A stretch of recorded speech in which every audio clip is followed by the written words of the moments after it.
할렐루야. 오랜만에 우리 찬양대 찬양 드리니까 정말 살아 있습니다. 다시 한번 큰 박수 한번 해주시길 바랍니다.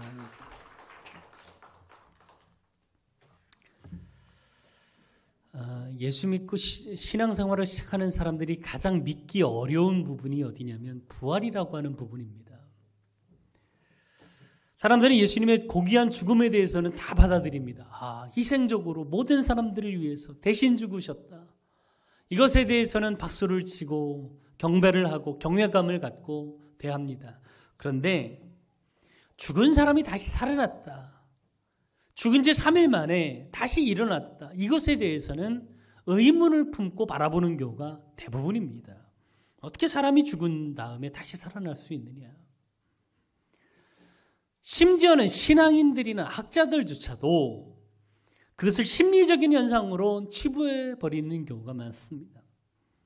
그런데 성경을 연구해 보면 이 부활을 믿지 않고는 참된 그리스도인이 될 수 없음을 성경은 이야기하고 있다는 사실이죠. 복음은 예수님의 죽으심뿐만 아니라 죽음에서 다시 부활하셨음도 함께 포함하고 있기 때문에 그렇습니다. 복음을 믿는다는 것은 예수님의 부구심과 부활도 함께 믿는 것을 말하고 있습니다. 고린도전서 15장 3절 4절에 보면 성경은 분명히 이렇게 우리에게 말씀해 주고 있습니다.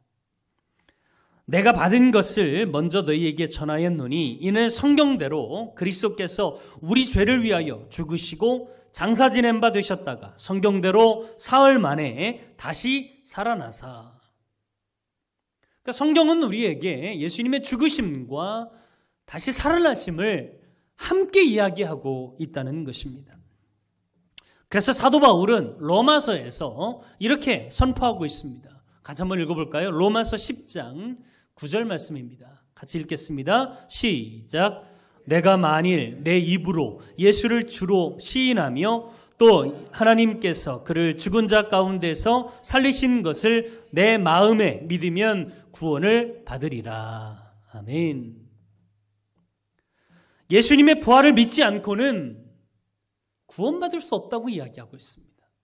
왜 구원받는 믿음에 대해서 예수님의 죽으심과 함께 부활을 다루고 있느냐? 그것은 바로 이 이유 때문입니다. 로마서 4장 25절 말씀입니다. 예수는 우리가 범죄한 것 때문에 내어줌이 되고 또한 우리를 의롭다 하시기 위하여 살아나셨느니라. 우리의 죄를 대신 짊어지시고 예수님께서는 죄값을 대신 치르기 위해서 십자가에 달려 죽으셨습니다. 또한 죄인이었던 우리가 의롭다함을 받고 의로운 새 삶을 살아가도록 우리의 인도자가 되시기 위해서 다시 살아나셨다는 것입니다. 다시 사신 예수님의 인도함만이 죄인인 우리가 새로운 삶을 살아갈 수 있기 때문에 예수님은 다시 살아나셨다라고 성경은 이야기하고 있는 것입니다. 그렇게 부활은 우리가 구원받을 수 있는 중요한 믿음의 이유이기도 합니다. 오늘 우리가 읽은 본문 요한복음 20장을 살펴보면 이 초반에 3명의 등장인물이 등장합니다. 베드로와 요한 그리고 막달라 마리아가 등장하죠. 우리가 요한계시록 강의를 다 끝내고 지금 호세아를 하고 있지만 부활주의를 위해서 이 부분을 설교하지 않고 건너뛰고 남겨두었었습니다. 그래서 오늘 사실 요한복음의 마지막 강의 시간이라고 볼 수 있습니다. 오늘 20장 초반에 이 3명이 등장하는데 이 3명이 두 부류로 나뉩니다. 베드로와 요한이 어떻게 부활신앙을 갖게 되었는지 그리고 막달라 마리아가 어떻게 부활신앙을 갖게 되었는지 이 두 가지는 아주 선명하게 구별이 됩니다.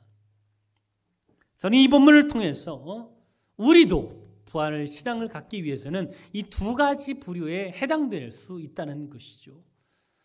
어쨌건 부활신앙을 가질 수 있게 우리가 부활신앙을 가지고 살아있는 믿음 생활을 하기 위해서는 반드시 이 두 과정이 필요한데 이 두 과정을 살펴보면서 함께 은혜를 나누고자 합니다. 첫 번째로는 이성을 통해서 우리가 부활신앙을 얻게 될 수 있다는 것이죠.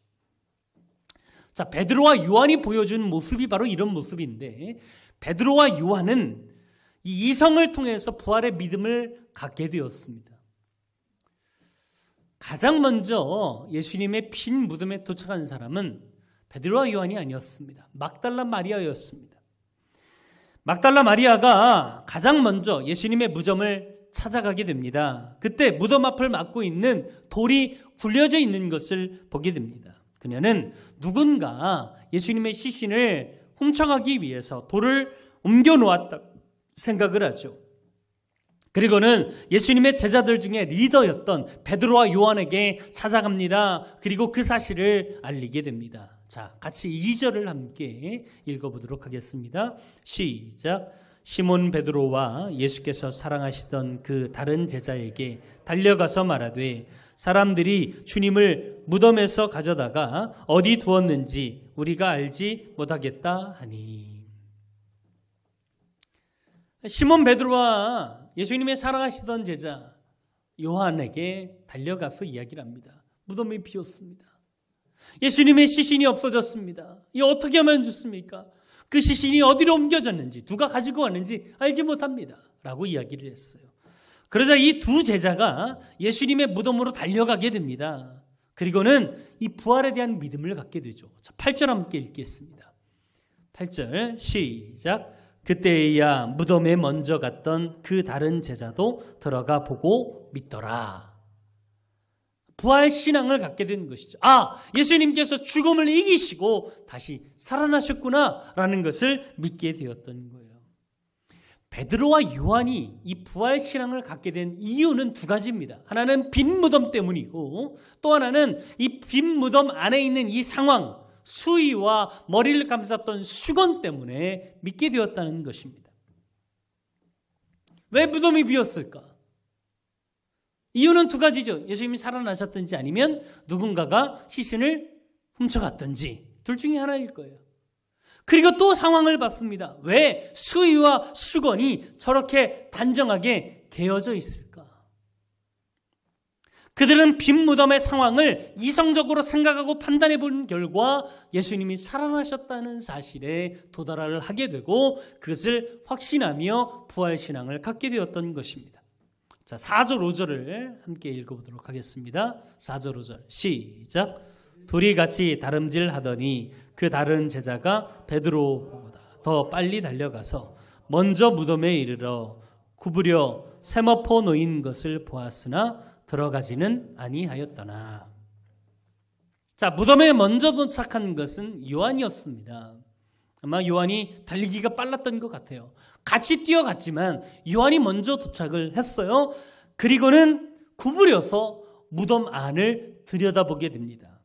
근데 이 5절에 나오는 구부려 세마포 놓인 것을 보았으나 할 때 이 보았으나라고 하는 단어는 흙깃보다라는 의미를 가진 블레포라고 하는 단어를 사용하고 있다는 거예요. 흙깃보다. 그러니까 무덤 안은 들어가지 못하고 구부려서 무덤 밖에서 흙깃 본 거예요. 그랬더니 세마포만 놓여져 있고 실제로 예수님의 시신이 없는 것을 확인하게 됩니다. 그리고는 막달라 마리아처럼 누가 예수님의 시신을 훔쳐갔구나 라고 생각을 하게 되었던 것 같습니다. 그런데 베드로는 달랐습니다. 사실 베드로는 굉장히 다혈질적이고 모험적인 성격을 가지고 있었습니다. 자, 6절 7절 말씀 함께 보겠습니다. 6절 7절 시작. 시몬 베드로는 따라와서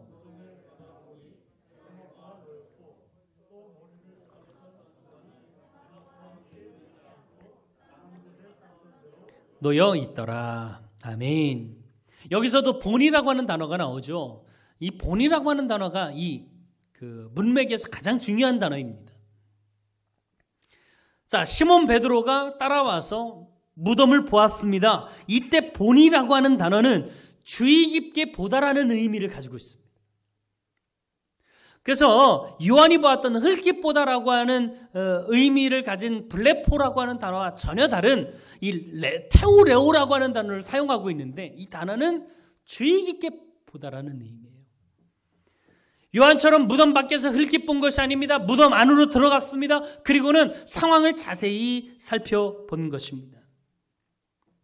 그래서 예수님의 몸을 쌌던 세마포가 있는 그대로 빈 꽃처럼 쌓여져 있는 것을 보고, 또 다른 한쪽에는 예수님의 머리를 쌌던 수건이 잘 개켜져 있는 것을 보게 되는 것이죠. 새 번역 성경을 살펴보면 7절이 이렇게 되어 있습니다.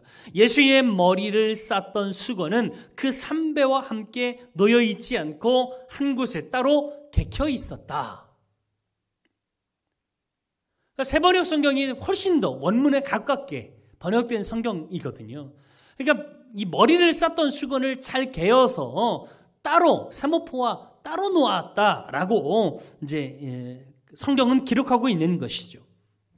자, 이것을 보고 베드로는 이 상황을 파악하게 되는 것입니다.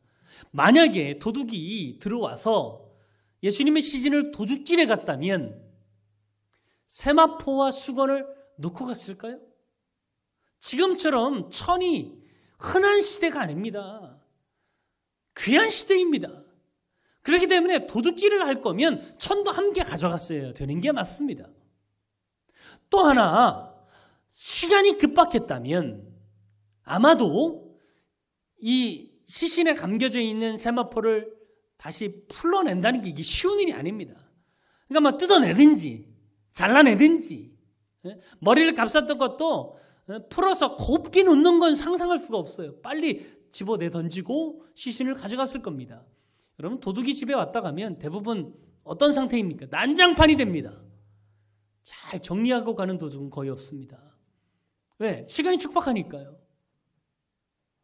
그러니까 이런 상황들을 되짚어 보니까 베드로는 예수님의 시신이 도둑 맞았다는 것은 상식적으로 이해가 안 되는 거예요. 잘 개켜져 있는 모습? 그리고 또 하나, 시신을 가져가려면 그 시신이 누구 시신인지 모르게 하기 위해서는 감싸야만 합니다.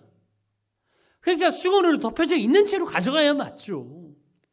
근데 어떻게 마치 살아있는 사람이 몸만 싹 빠져나온 것처럼 누에꼬치처럼 세마포는 그대로 있고 머리를 감쌌던 수건은 잘 개어서 따로 놓여져 있을까? 이건 누군가가 예수님의 시신을 가져간 것이 아니고 예수님이 살아나셨다는 사실을 깨닫게 된 것이죠. 이성적으로 판단했을 때 그런 결론에 도달하게 된 거예요. 자, 8절 한번 읽어보겠습니다. 그때에야 무덤에 먼저 갔던 그 다른 제자도 들어가 보고 믿더라. 베드로가 이런 상황을 파악을 하고 예수님이 살아나셨구나 라고 얘기했더니 밖에 있던 요한도 들어와서 그 상황을 자세히 살펴보고 믿었다 그랬습니다.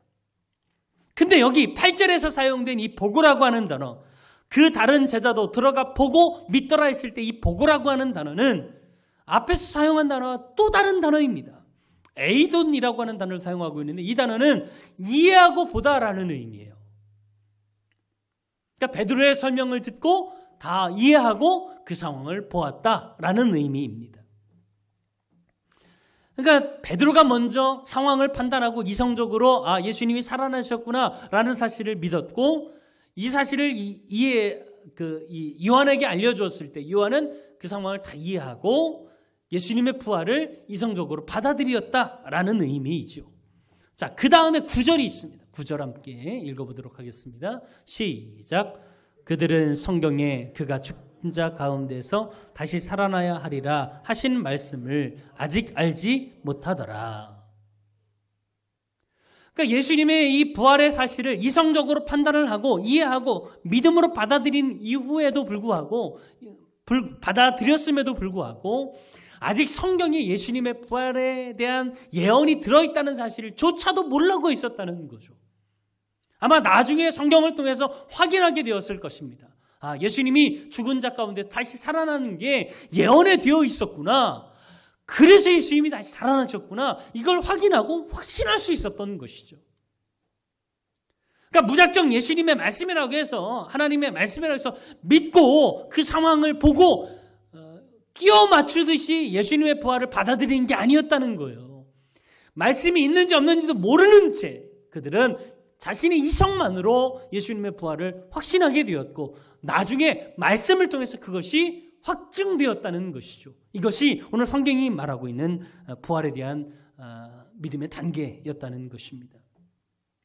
부활은 우리의 이성을 충동을 하면 다 이해할 수 있는 부분입니다. 이해 못한다 하는 것은 믿지 못하려고 보니까 그렇게 되는 거죠. 실제로 영국의 유명한 저널리스트였던 이 프랭크 모리슨이라고 하는 사람이 예수님이 죽은 자 가운데 다시 부활했다는 사실을 접하고는 이건 허구적인 신화일 뿐이다. 그래서 이 사람이 한 일이 뭐였냐면 이 허구적인 신화의 실체를 밝히겠다. 그래서 그때부터 역사적인 자료들을 모으기 시작합니다. 고고학적인 자료들을 모으기 시작합니다. 그 당시에 쓰여졌던 문헌들을 모으기 시작합니다. 그래서 예수님께서 재판을 받으시는 상황에서부터 예수님의 마지막까지 그 흔적들을 과학적으로, 이성적으로 추적을 하게 됩니다. 그러니까 예수님의 부활이 가짜라는 사실을 밝혀내기 위해서 그렇게 과학적으로 접근을 했던 것이죠. 그래서 그가 이 모든 접근을 시도하면서 가장 중점적으로 보았던 게 뭐냐면 예수님 무덤에 막혀있던 돌을 누가 옮겼을까? 여기에 초점을 맞추고 모든 것들을 추적하기 시작합니다. 그런데 그가 예수님의 무덤에 있던 돌이 옮겨지고 예수님의 시신이 없어진 상황을 아주 수년 동안 연구하면서 내린 결론이 뭐였냐면 예수님이 정말로 부활하셨다는 것입니다. 그래서 그분이 이 모든 자료들을 총망라해서 쓴 책이 누가 돌을 옮겼는가입니다. 그는 이 사실, 예수님의 부활이 허구라는 사실을 밝히기 위해서 책을 붙잡고 연구하기 시작해서 책을 썼지만 결론은 예수님의 부활을 인정할 수밖에 없게 되었다라고 말하고 있는 것이죠. 여러분, 죽은 자가 다시 살아난다는 것은 우리가 이성적으로 이해할 수 없는 부분이 아닙니다. 성경을 가만히 연구해보고 자세히 살펴보십시오. 그럼 다 이해할 수 있는 부분이 예수님의 부활입니다. 우리가 이성만 가지고도 납득할 수 있는 부분이 부활입니다. 틀림없이 우리도 이렇게 연구해보면 베드로나 요한처럼 프랭클 모리슨처럼 예수님의 부활을 이해하고 납득할 때가 분명 오게 될 줄 믿습니다. 두 번째로 체험을 통해서 예수님의 이 부활을 믿게 될 수 있다는 것입니다. 사실 베드로나 요한보다 먼저 예수님의 무덤에 도착한 사람이 있습니다. 막달라 마리아입니다. 자, 1절 한번 읽어보도록 할까요? 1절 같이 읽겠습니다. 시작. 안식 후 첫날 일찍이 아직 어두울 때에 막달라 마리아가 무덤에 와서 돌이 무덤에서 옮겨진 것을 보고, 마리아는 가장 먼저 무덤에 찾아와서 예수님의 부활을 눈으로 목격하게 됩니다. 처음에는 몰랐죠. 예수님의 시신을 누군가 가져간 것으로 오해하고 제자들에게도 알렸습니다. 그 후에 어떻게 됩니까? 이 여인이 막달라 마리아는 예수님을 직접 만나게 됩니다. 많은 제자들이 이성적으로 부활신앙을 갖게 되었다면 막달라 마리아는 체험을 통해서 부활신앙을 갖게 된 사람이에요.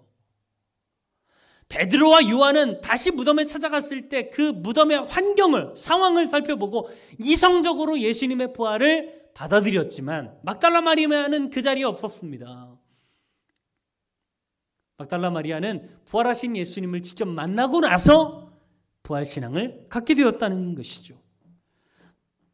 그러니까 어떻게 보면 이 부활신앙을 비판하는 사람들은 대부분 어떤 이야기를 하냐면 제자들이 예수님의 부활을 기대했기 때문에 그들 마음속에 실제는 아니고 심리적으로 어떤 현상을 경험하게 된 것이다. 신앙적인 카타르시스를 경험하고 환상이나 이런 걸 통해서, 꿈을 통해서 예수님을 보게 된 것이다 라는 이야기들을 많이 합니다. 근데 여러분 보세요. 본문을 자세히 읽어보면 예수님의 제자들은 예수님의 부활을 기대하지 않았습니다. 예상하지도 않았습니다. 진짜 예수님의 부활을 기대하고 가서 예수님이 없어진 상황을 보고 살아나셨구나 이런 상황이 아니라는 거죠. 전혀 기대가 없었습니다. 실제로 막달라 마리아도 어땠습니까? 예수님의 부활을 기대하고 간 것이 아닙니다. 그냥 예수님의 시신에 향이라도 발라드려야지 이런 마음으로 갔던 겁니다. 근데 예수님의 시신이 없어지니까 누가 훔쳐갔다고 제자들에게 이야기했고, 처음 예수님을 만날 때에도 어떻습니까? 자, 15절 함께 보겠습니다. 15절. 오늘 읽진 않았지만 함께 15절을 같이 읽어보도록 하겠습니다. 시작. 예수께서 이르시되 여자여 어찌하여 울며 누구를 찾느냐 하시니,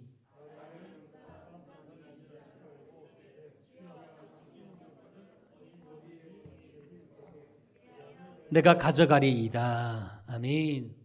예수님이 처음에는 여자여 라고 묻습니다. 어찌하여 여기서 울고 있느냐 라고 이야기를 하죠. 그때 마리아가 어떤 반응을 합니까?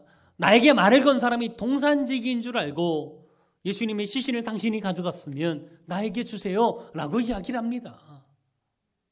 그러니까 예수님을 만났는데도 그분이 부활하신 예수님인 줄 몰랐다는 거예요. 그러니까 사람들이 뭐 예수님의 부활을 기대하고 갔으니까 심리적으로 그런 현상을 겪었다. 천만에요. 사람들은 예수님의 부활을 1도 기대하지 않았어요. 근데 예수님이 부활하신 거예요.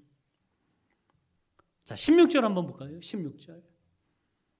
시작. 예수께서 마리아야 하시거늘 마리아가 돌이켜 히브리 말로 라보니 하니 이는 한 선생님이라는 말이라. 부활하신 예수님께서 지금 이 여인의 이름을 부르고 계세요. 처음에는 여자여 왜 여기서 울고 있느냐 했을 때는 예수님인지 몰랐어요. 근데 그 다음 하시는 말씀이 뭐였냐면 마리아여 라고 불러요. 자기 이름을 불러주시는 예수님을 경험하고는 아, 이분이 부활하신 예수님이시구나 라는 사실을 믿게 되는 것이죠. 믿게 된 거예요.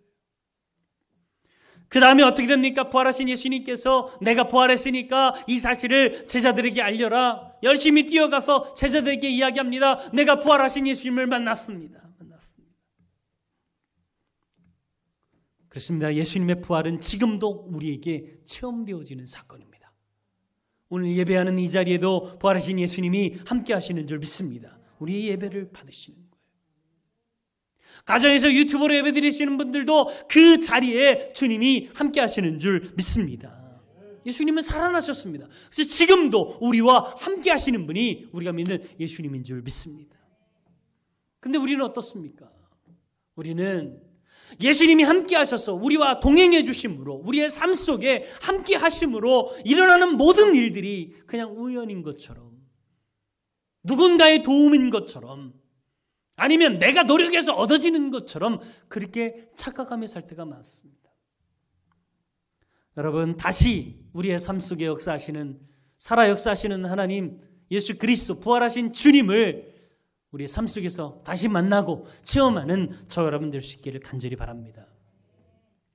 지금 전 세계적으로 코로나19 때문에 정말 세계가 가슴앓이를 하고 있습니다. 근데 놀라운 사실은 아무리 경제가 무너지고 뭐 의학 기술이 발달하고 뭐 그래도 질병 앞에서 다 좌절할 수밖에 없는 이 상황 속에서 이탈리아가 회개하고 있어요. 브라질의 많은 사람들이 길거리에 나와서 통곡하며 울고 있습니다. 회개의 눈물을 흘리고 하나님께로 돌아오고 있습니다. 예수를 믿지 못하는 않았던 사람들조차도 예수님 앞에서 눈물을 흘리며 기도하고 있는 게 지금 현실입니다. 이탈리아가 브라질이 엄청난 부흥이 일어나고 있다는 것이죠.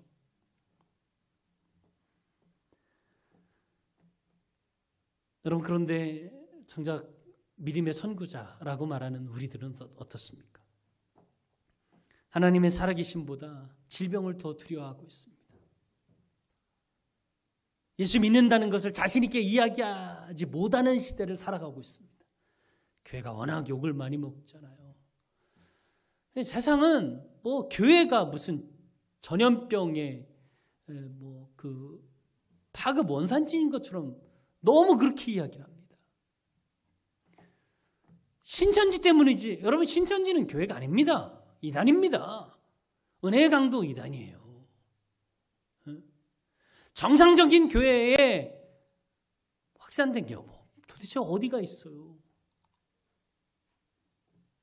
근데 사회는 계속해서 교회를 욕합니다. 교회에 대해서 비판합니다. 제가 전화 신방하면서 어떤 분이 그런 얘기 하시더라고요. 우체국 다니시는 분인데 교회 나가면 사람들이 그렇게 종주목을 든답니다. 교회에 가서 예배 드렸다 그러면 그냥 오지도 말라고 막 이렇게 이야기를 하니까 도저히 나올 수 있는 상황이 아닙니다. 그래서 집에서 그냥 유튜브로 예배 드리고 있습니다. 그런 이야기 하시더라고요. 물론 그분들의 고통도 고충도 충분히 이해가 됩니다. 그러나 그럴 때일수록 우리가 우리 믿음을 더 드러내야 될 줄 믿습니다. 사회가 어렵다고 사회가 교회 비판한다고 거기에 주눅 들어서는 안 됩니다. 더 당당하게 우리의 믿음이 살아있음을 보여야 할 때인 줄 믿습니다. 왜요? 하나님 살아계시거든요. 이 상황 속에서도 하나님은 지금도 우리와 함께 하시고 계시는 줄 믿습니다. 사회가 어렵다고 사회가 비판적으로 본다고 우리가 믿는 그분을 부끄러워한다면 하나님은 어떤 마음이시겠냔 말이죠. 여러분 사실 마지막 때가 되면 될수록 세상에서는 믿음을 찾을 수가 없습니다. 누가복음 18장 8절에도 보니까 인자가 올 때 세상에서 믿음을 보겠느냐? 세상에는 믿음이 없습니다. 갈수록 더 교회에 대한 비판이 심해질 것입니다. 그러나 그럴 때일수록 더 우리는 믿음으로 살아야 합니다. 더 주님을 찬양하며 살아야 됩니다. 오늘 부활절입니다. 주님은 죽음을 이기시고 다시 살아나셨습니다. 믿음은 어려울 때 더 빛나는 줄 믿습니다. 어렵고 힘들수록 더 우리의 믿음을 드러내는 저와 여러분 될 수 있기를 간절히 바랍니다. 그런 사람에게 하나님은 지금도 함께 하시는 줄 믿습니다. 살아계신 주 찬양하면서 함께 주님 앞에 나아가기로 합니다. 우리 힘차게 박수 치면서 찬양하고 주님께 나아갑니다. 주 하나님 독생자 예수 날 위하여 오시었네. 내 모든 죄 다 사시고 죽음에서 부활하신 나의 구세주 살아계신 주 나의 참된 소망 걱정 근심 전혀 없네. 사랑의 주네 갈 길 인도하니 내 모든 삶의 기쁨을 충만하네. 주 안에서 거듭난 생명 도우시네. 주의 사랑 참 기쁨과 확신 가지고 예수님의 도우심을 믿으며 아멘. 살아계신 주 나의 참된 소망 걱정 근심 전혀 없네. 사랑의 전에 갈 길 인도하니 내 모든 삶의 기쁨 늘 충만하네. 할렐루야. 이 사람 함께 기도하기를 원합니다. 하나님 오늘도 살아 역사하시는 주님을 믿습니다. 내 삶 속에 부활의 능력이 되게 하시고 죽어있는 우리의 신앙을 우리의 삶을 이 땅의 경제와 이 땅의 모든 것들을 주님 다시 일으켜 주옵소서. 사모하는 마음으로 주님께 기도하며 나아갑니다. 주여 할렐루야. 사랑의 하나님 오늘도 오셔서 우리에게 힘과 능력이 되어주시고 믿음으로 살아가는 우리에게 다시 한번 주의 부활을 믿고 하나님 그 부활 신앙을 가지고 세상에 나아가 우리의 믿음을 드러내는 하나님께로는 우리의 믿음의 사람들 될 수 있도록 주여 도우시고 인도하시길 간절히 원합니다. 아버지, 세상이 아무리 손가락질해도 우리의 믿음이 진짜 힘을 드러내는 우리가 되게 하시고 더 열심히 신앙생활하며 아버지 하나님을 믿음으로 증거하며 살아가는 우리가 되게 도와 주시옵소서. 성령님 함께 하실 줄 믿습니다. 주님 인도하여 주옵소서. 살아계신 주님, 다시 한번 부활을 믿습니다. 그냥 예수님의 정신이 우리에게 이어지는 것이 부활이 아니고 실제로 무덤을 박차고 일어나신 주님을 우리가 믿습니다. 그분의 부활의 능력이 이제 우리의 삶에 임하게 도와 주시옵소서. 죽어진 우리의 삶을 다시 일으켜 세워주시고 질병으로부터 무너진 우리의 삶을 다시 일으켜 세워 주옵소서. 그래서 믿음으로 이 땅을 멋지게 살아가는 참 그리스도인 되게 도와 주시옵소서. 예수님의 이름으로 기도했습니다.